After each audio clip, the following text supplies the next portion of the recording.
Gang stalking is a spiritual attack, and spiritual attacks are not human agendas. It is an alpha draconian agenda to control, enslave, and dominate the human race. There are malicious alien races out there that seek to control the human race. And believe it or not, these beings are said to have been part of the universal plan that created the version of humans that populate the planet today, which is why they feel entitled to the human race. And that's not a surprise because, fun fact, these dracons also came into existence as the result of the same divine universal plan that brought humans into existence. But at some point in their development, they're said to have discontinued their evolution towards the source energy of creation. So instead of evolving towards the light, they chose to disconnect themselves and move towards the dark because they did not want to be affected by the divine order that brought them into existence. So you can see where this mentality of dominance comes from in these dracons. Now, because these beings are completely disconnected from source energy, their only other means of survival is to use other beings that are fully connected to souls, like humans, as their own energy source, which is why they are interested in the human race. These reptilians are the entities behind every form of spiritual attack in the human society, including gang stalking.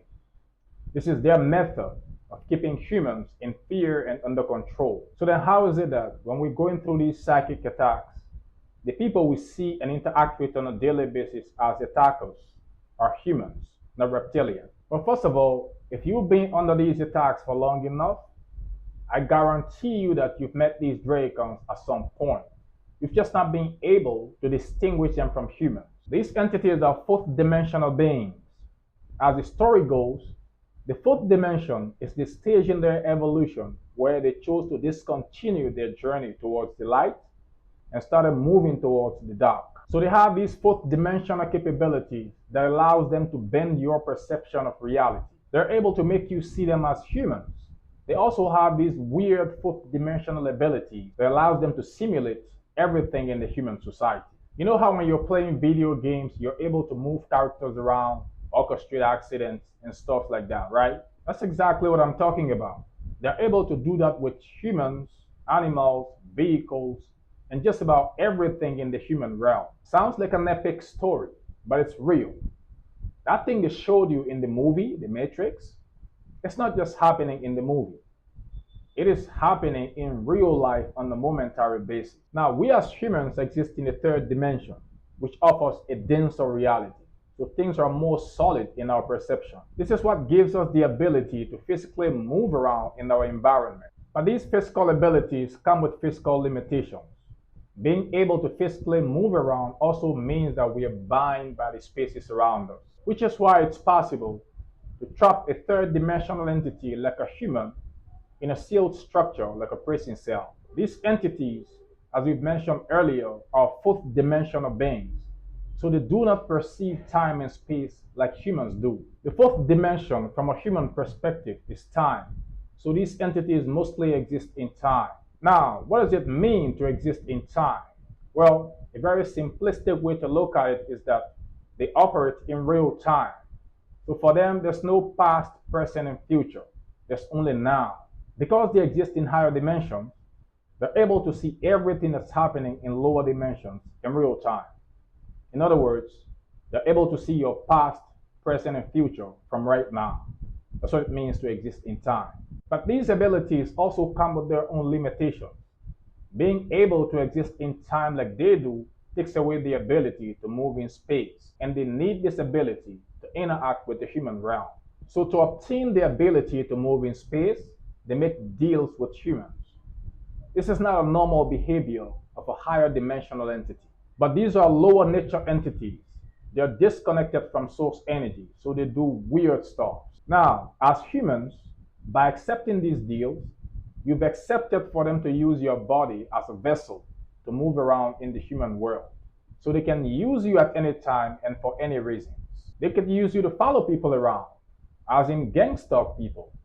They can use you to orchestrate accidents. That could mean literally pushing you in the way of a running vehicle to cause an accident, or using you as a driver to target other people with accident attacks. They could use you to poison other people.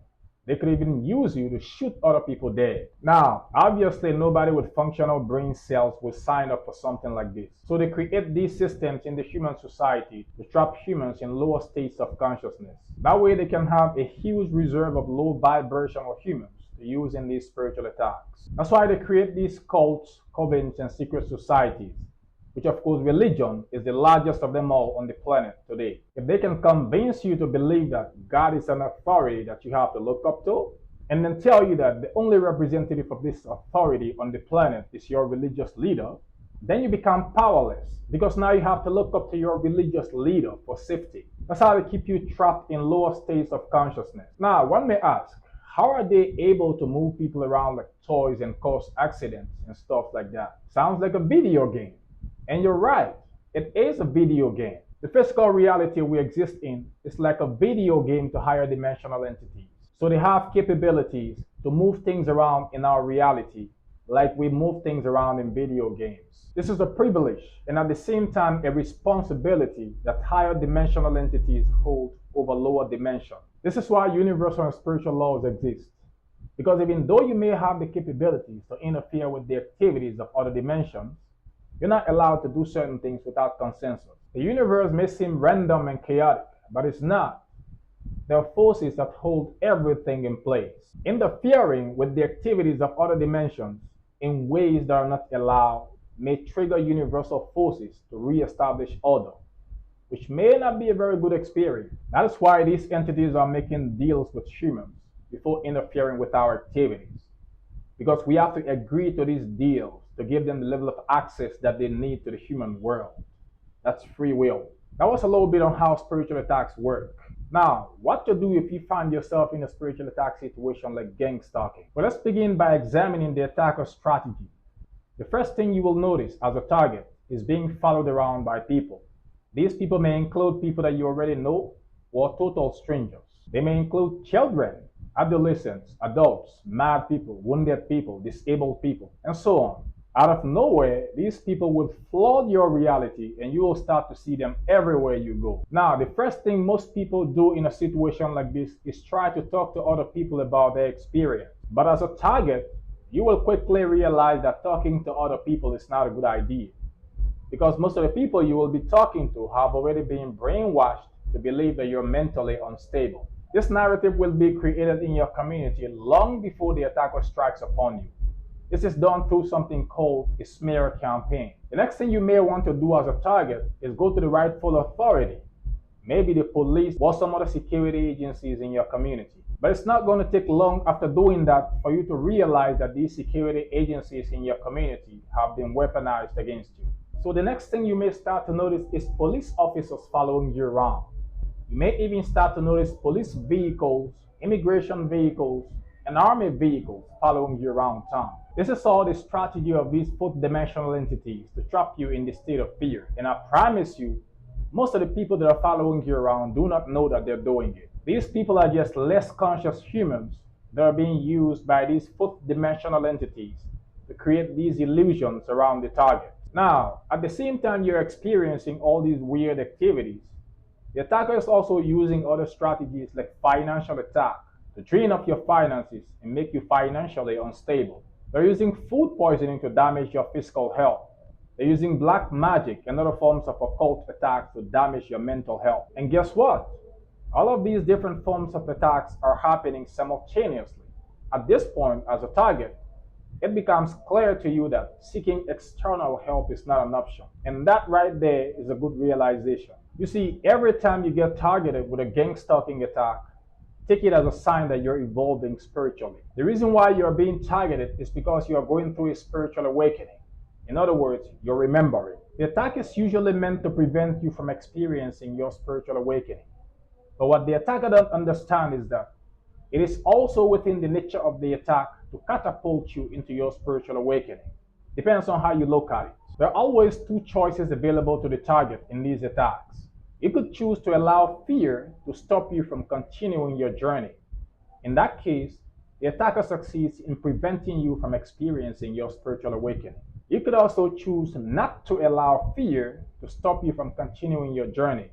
In that case, the attack becomes a tool to speed up your spiritual evolution. Now, here are a few things you can do to speed up your spiritual evolution in a spiritual attack situation like gang stalking. The first thing you need to do is to create a genuine intention to move towards the divine. As we've seen already in this video, everything about the attack is pointing you back to yourself.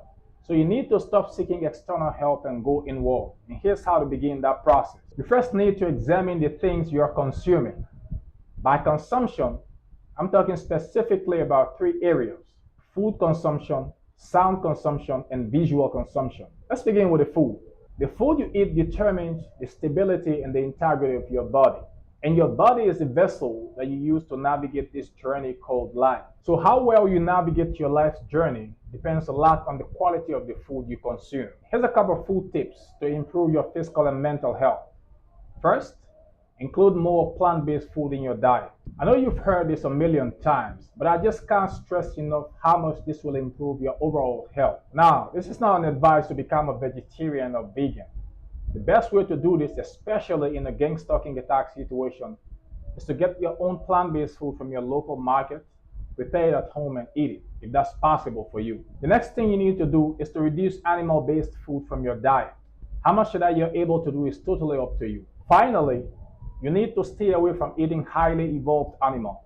See, when you eat these animals, you're not just consuming the flesh, you're also integrating the karmic processes, including mental and emotional processes. And some of these animals, especially the highly evolved ones, have very strong karmic processes. So if your body is not able to fully integrate them, some of those animalistic tendencies may start to manifest in you. This may not be you going out there and behaving like the animal, but this could lead to a lot of unexplained instabilities in your own mental and emotional processes. For the sounds and visuals, the first thing you want to do is cut yourself off of mainstream media content. For most of your life, the fake matrix has used mainstream media to condition your mind for chaos and confusion. So now that you're on a spiritual journey, it becomes crucial to disconnect yourself from mainstream media. Once you are fully disconnected from mainstream media, start researching healing sound frequencies. There's enough information out there today on sounds and the power that they hold on the human system. The sounds you listen to can either heal you or destroy you. And so listening to the right sounds becomes crucial to your evolution as a human. So try to research healing sound frequencies and make it a ritual to listen to these sounds on a daily basis. They will heal you in ways that you cannot imagine. For the visual, start researching contents on spirituality. Just go to Google or YouTube and search for topics on spirituality. The next thing you need to do is establish a set of rituals to perform on a daily basis. And the first ritual you want to establish is a meditation ritual. Meditation is crucial to your spiritual evolution. The spiritual battle is over your mind, and it's been going on from the day you were born. If you can take charge of your mind, you become invincible. Meditation will help you significantly in taking charge of your mind. So make it a daily habit to meditate. Next, you need to establish a chanting ritual. In other words, you need to chant on a daily basis. Chanting is a very important practice for your spiritual evolution.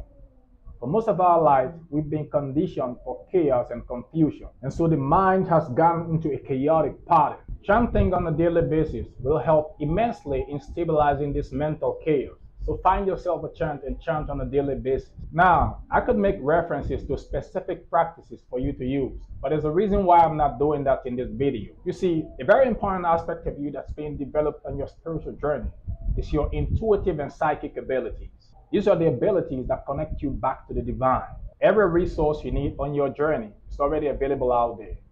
The universe will be guiding you to these resources through signs and synchronicities. You need to learn how to decipher these signs and synchronicities to get to these resources. That's how you develop your intuitive and psychic ability. So finding these resources for yourself is part of your spiritual evolution process. Just follow your intuitions. They never lie. Finally, you need to stop running from the attack and instead start moving towards the attack. As we've learned already in this video, gang stalking is orchestrated by higher dimensional entities.